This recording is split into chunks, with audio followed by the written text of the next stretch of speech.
வணக்கங்க. இன்றைக்கி நம்ம கூட்டு குடும்ப சமையலில் வந்து சிக்கன் சால்னா தான் வைக்க போகிறோம். வாங்க அதை எப்படி செய்யலான்னு பார்க்கலாம். வாங்க.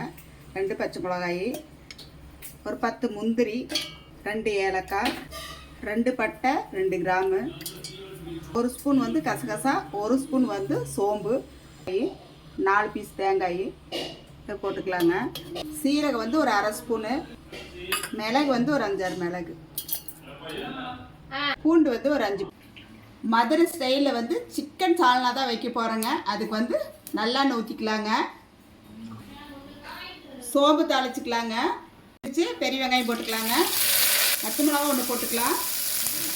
கருவேப்பிலை வந்து ஒரு கொத்து போட்டுக்கலாம். வெங்காயம் வணங்குறது கொஞ்சம் உப்பு போட்டுக்கலாம். வந்து கொஞ்சம் போட்டுக்கலாங்க.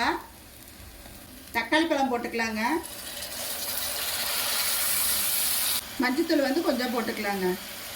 கறி மசாலா வந்து கொஞ்சம் போட்டுக்கலாங்க. சுத்தம் பண்ணி வச்சு சிக்கன் போட்டுக்கலாங்க. சிக்கன் சால்னாக்கு தேவையான உப்பு போட்டுக்கலாங்க.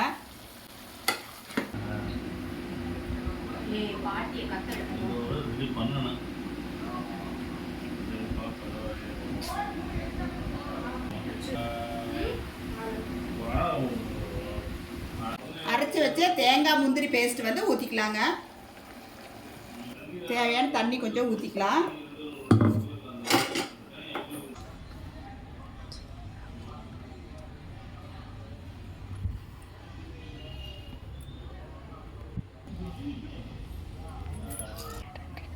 பாய்.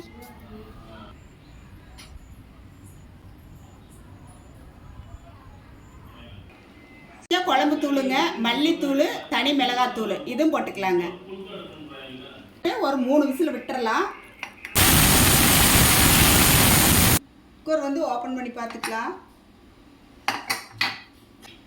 சிக்கன் சால்னா வந்து சூப்பராக இருக்குது பாருங்க. மல்லித்தூள் போட்டுக்கலாங்க. புதினா போட்டுக்கலாங்க. கருவேப்பிலை ஒரு கொத்து போட்டுக்கலாம். சிக்கன் சால்னா வந்து சூப்பராக ரெடி ஆயிடுச்சு பாருங்க.